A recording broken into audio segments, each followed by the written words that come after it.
Eu planejei uma viagem para os próximos dias e planejar viagem já me faz pensar em arrumar malas. Pensar em arrumar malas me faz pensar em o que eu vou levar, como vai estar o clima do lugar que eu vou visitar, que roupa levar e utensílios são importantes levar. Mas e em minha vida cristã? Em minha caminhada cristã? Será que tenho pensado sobre as bagagens que eu estou colocando dentro da minha mala? Será que tenho pensado nos sentimentos que tenho guardado, que podem me ajudar ou que podem me sobrecarregar durante essa caminhada cristã? Bom, teriam inúmeras opções de resposta, mas eu gostaria de pensar sobre isso junto com vocês, porque talvez esse dilema possa estar acontecendo com mais pessoas que estão vivendo períodos difíceis e que estejam vivendo momentos de reflexões como essas que eu tenho feito nos últimos dias. Parando para pensar agora sobre um roteiro de viagem e a programação de uma mala, você consegue observar junto comigo quanto é importante selecionar as coisas certas para levar para essa mala. E antes de pensar em organizar a mala, eu preciso tentar entender como será o clima desse lugar que eu estou pretendendo ir. Vai ser frio? Vai ser quente? Vão ter muitos dias chuvosos ou vão ser dias muito calorosos? É uma cidade muito movimentada? É uma cidade mais pacata? Como que é esse lugar que eu estou indo? Porque saber o destino que eu quero chegar, o destino que eu irei, facilita no momento de colocar bagagens dentro dessa mala. Se eu estiver indo para um lugar extremamente frio, com uma mala apropriada para um lugar quente, provavelmente eu vou passar muito frio nesse lugar. Ou, se for ao contrário, provavelmente eu vou passar muito calor nesse lugar. Então, a bagagem que você está colocando dentro dessa mala importa mais do que esse lugar do qual você está pensando ir. E, obviamente, esse lugar que eu estou mencionando ser o local desejado, que eu desejo ir, não é o céu. Com certeza não é, porque isso sim importa muito mais. Mas eu estou falando sobre ter pessoas que desejam muito chegar em alguns lugares. Elas querem muito chegar em lugares que sua família não chegou ou que ela se determinou a chegar, mas durante o período do preparo dela nessa mala, ela coloca dentro desse lugar só coisas ruins. Se ela almeja chegar dentro de um casamento santo, consagrado, que seja para a honra e glória do Senhor, no momento da preparação da mala, ela coloca ali dentro roupas que possam simbolizar relacionamentos curtos, ficantes, de namoros plus, premium, sabe? Antigo, vivo, não sei. Como vocês pretenderem chamar. O lugar que ela almeja ir é pro casamento santo, mas a mala que ela tá preparando é uma mala de relacionamentos curtos, relacionamentos breves, relacionamentos fracassados, frustrados, que possam criar dependência emocional, que possam criar frustrações emocionais, que possam até desenvolver doenças psicossomáticas, que possam influenciar até mesmo no afastamento dessa pessoa entre ela e Deus. Tem pessoas que almejam muito chegar em um local de sucesso. Querem muito ter muito dinheiro ou ter muito reconhecimento em alguma determinada área, mas dentro da mala dessas pessoas que elas estão organizando para ir para esse lugar de sucesso, só tem roupas como boletos imensos para serem pagos, desorganização financeira, compras exageradas, aquelas pessoas que são extremamente consumistas ou pessoas que são extremamente preguiçosas. Dentro dessa mala tem shorts, calça, tênis, saltos preguiçosos. Maquiagens vencidas. Maquiagens que possam simbolizar essa desorganização. Já parou pra pensar sobre isso? Eu poderia dizer, eu não sei como eu cheguei a esse pensamento, porque foi de um momento para o outro. Eu só abri a câmera e pensei, eu preciso falar sobre isso com essas pessoas. Mas eu quero te dizer que quando esse pensamento apareceu na minha vida, porque foi há poucos segundos atrás, logo depois que ele veio sobre o que eu colocaria dentro da mala, apareceu um outro pensamento assim. Você tá organizando a tua mala, mas e a tua vida? Quando você vai organizar? O quarto. Tu tá arrumando o teu quarto. Já arrumou a cama, já trocou os forros de cama, colocou os sujos para lavar e colocou os limpos dentro da sua cama. Tu já trocou os travesseiros de lugar, mudou o posicionamento do teu quarto, tu varreu, tu aspirou, tu já fez tudo, tu perfumou, tu tomou banho. Mas e a tua vida? Quando você vai limpar? Quando tu vai organizar? Quando tu vai colocar essas coisas pro lugar? Isso que apareceu na minha cabeça. A mala tu arrumou. Mas e a tua vida? Quando que tu vai arrumar? Essas fotos antigas, prints que tu foi tirando ao decorrer da semana, tu já apagou do teu celular. Mas e essas fotos que estão arquivadas dentro do teu coração? Fotos de lugares que tu já esteve, de situações que tu já viveu que não honraram o Senhor e são do teu passado, mas que agora na tua caminhada cristã, ao invés de tu esquecer elas e parar de pensar nelas com orgulho, prazer e emoção ao se recordar, tu deveria estar jogando todas elas fora. Todas elas deveriam ser desarquivadas e jogadas fora. E não só jogar na lixeira. Quando chegar na lixeira, apague tudo da lixeira. Não basta só colocar dentro de uma sacolinha esse lixo, amarrar e colocar do lado da porta. Tu tem que jogar dentro do lixeiro e deixar com que esse lixo seja recolhido por pessoas específicas que são responsáveis em disseminar esse lixo, em jogar esse lixo no lugar certo, que não vai voltar para você, que não vai te fazer mal, que tu não vai deixar sujo o seu templo, a sua casa, o seu bairro. São analogias, estou parafraseando algumas coisas, mas eu quero muito que você entenda o que eu estou te dizendo. Algumas coisas, elas não podem ser só apagadas da tua vida. Alguns contatos não podem ser apenas apagados, eles precisam ser bloqueados. Algumas pessoas, elas não podem ser apenas excluídas, elas precisam ser bloqueadas. Muitas pessoas, elas não podem mais ter acesso à sua vida. Não dá, entendeu? Porque se tiver acesso a você, te trará lembranças de coisas que não pertencem mais à tua vida atual com o Senhor. E quanto tempo mais vai demorar para que você bloqueie, para que você suma da vida dessas pessoas? Quanto tempo mais vai demorar para que você entenda isso e só haja? O nosso maior problema é pensar demais e fazer menos, agir menos. A gente pensa, eu tenho que excluir, não excluir. Eu tenho que bloquear, não bloqueia. Eu tenho que ir lá na minha galeria apagar aquelas fotos, não apaga. E se apaga, volta lá para ver. Tem lugares que a gente não pode ficar voltando várias vezes para ficar relembrando.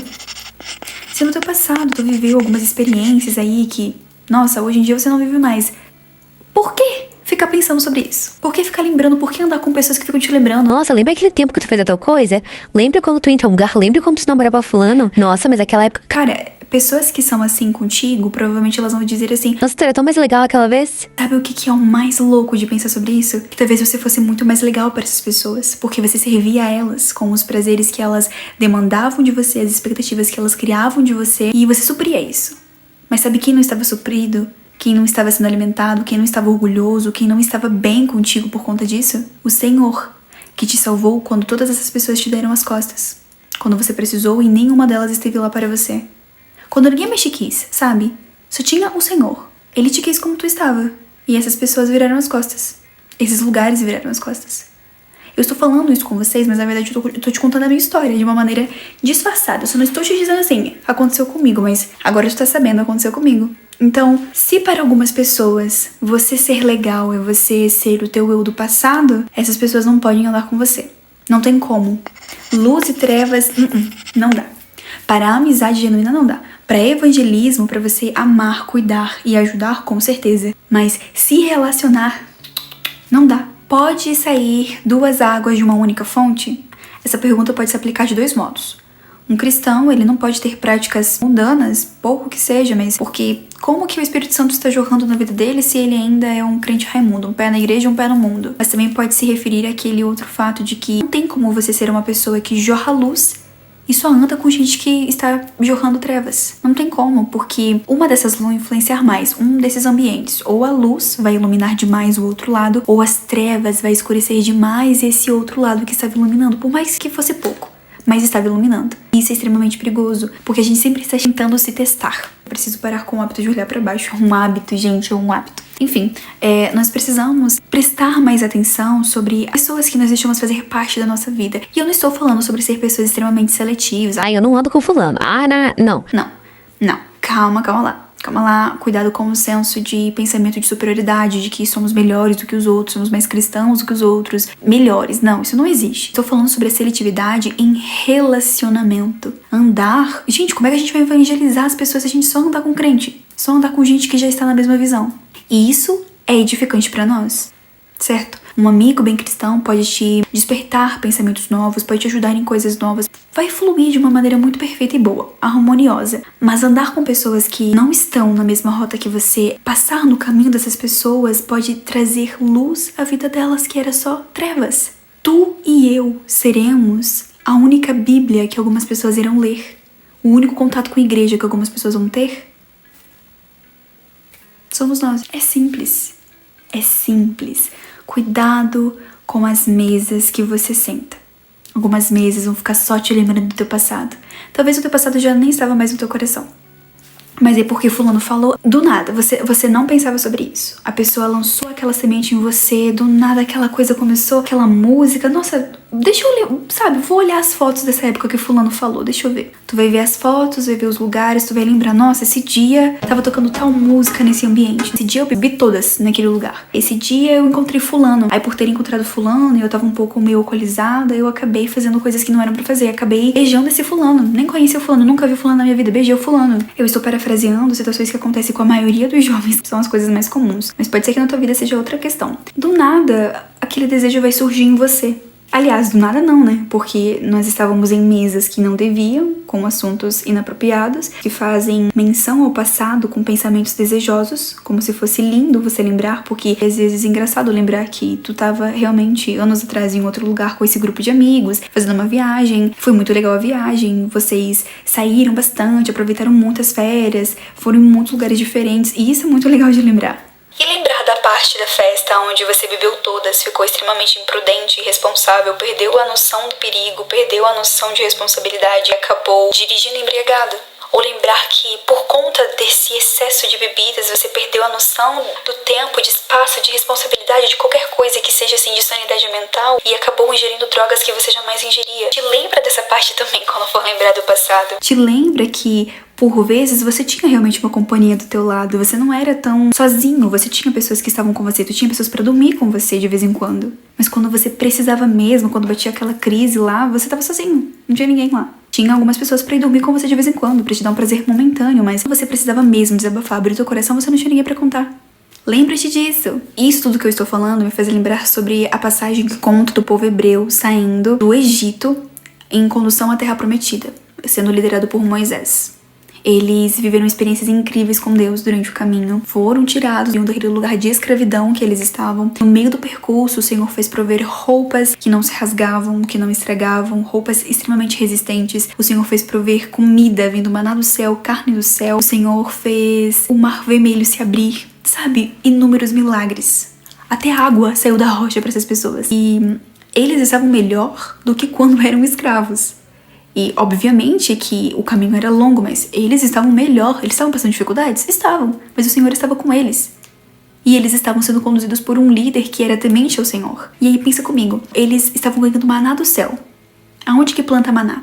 Alguém já viu algum plantio de maná? Eles receberam a comida enviada pelo Senhor. Veio do céu a comida. Mas durante o caminho, eles começaram a ficar cansados. Durante o caminho, eles decidiram que enjoaram de comer maná. Começaram a ser aquelas pessoas que nós chamamos de murmuradores. Começaram a murmurar. Vamos parafrasear. Nossa, mas aí só tem maná pra comer. Eu queria comer carne. Porque quando eu tava no Egito, comia pepino, cebola, salsa, alho. O alho, o pepino, a cebola é as festas que você ia. Eram os lugares que você estava, eram os amigos que você tinha. Eles até dão um saborzinho. Eles são um tempero. Eles saboreiam algumas coisas ficam prazerosas com eles. Mas eles não matam a fome. Comer uma cebola cru não vai matar tua fome. Comer um alho não mata tua fome. Pode te dar um tempero na tua boca, pode deixar um cheiro e um gosto forte, mas não vai matar tua fome. Sabe o que mata a fome? Maná. Providência divina, coisas que vêm do céu. E lembrar do pepino, da azeitona, do tomate, da cebola, lembrar disso é muito fácil. Pensar, nossa, mas dava tempero. Mas não te dava sustância. Agora te lembra que realmente tinha tomate, pepino, cebola. Mas também tinha depressão, tinha medo, tinha ansiedade, tinha síndrome do abandono, tinha dependência emocional. Lembra-te da síndrome do pânico, lembra. Sabe, traga a memória como tu ficava quando acabava o dia, acabava aquela noite incrível que tu teve com aquela pessoa, a pessoa levantava e ia embora e nunca mais falava com você. Lembra-te dos seus amigos irresponsáveis que iam pra festa, curtiam com você, era tudo incrível, tomavam o melhor camarote. Mas acabava a festa, era cada um por si. Vai pra casa embriagado sozinho. Lembra do amigo que te incentivava a comprar drogas? E aí quando você ficava devendo pra alguém na biqueira, tu tinha que te virar sozinho pra pagar. Porque se você não pagasse, sabe? Lembra desses amigos, lembra. Tu tem que lembrar de tudo. Não lembra só do pepino, da salsa, da cebola e do alho. Não, lembra de tudo. Toda vez que Satanás trazer uma memória na tua cabeça do teu passado. Não, mas naquela época você era muito mais desejado. Nossa, os homens estavam aos seus pés. Lembra que eles só estavam aos teus pés porque você era fácil. Por isso, você não tinha valor para eles. Então era muito fácil te agradar. Te lembra de tudo. Isso vai facilitar. Pra onde você está indo agora? Pra onde você quer ir, aonde você quer chegar. Como está a tua mala? Revisa. Ó, esse vídeo vai acabar agora, então tu vai finalizar ele, vai pegar tua mala, vai abrir e tu vai olhar o que que tem ali dentro, o que que tem que sair. Você tá indo pra um lugar que faz sol, tira a roupa de frio. Se não chove lá, não tem por que tu levar guarda-chuva. Ah, mas ele protege do sol. Tem árvore lá? Usa árvore. É natural. Melhor. Tire o que você não precisará usar no lugar que tu vai. Apenas tire. Que Deus te abençoe e até o próximo vídeo.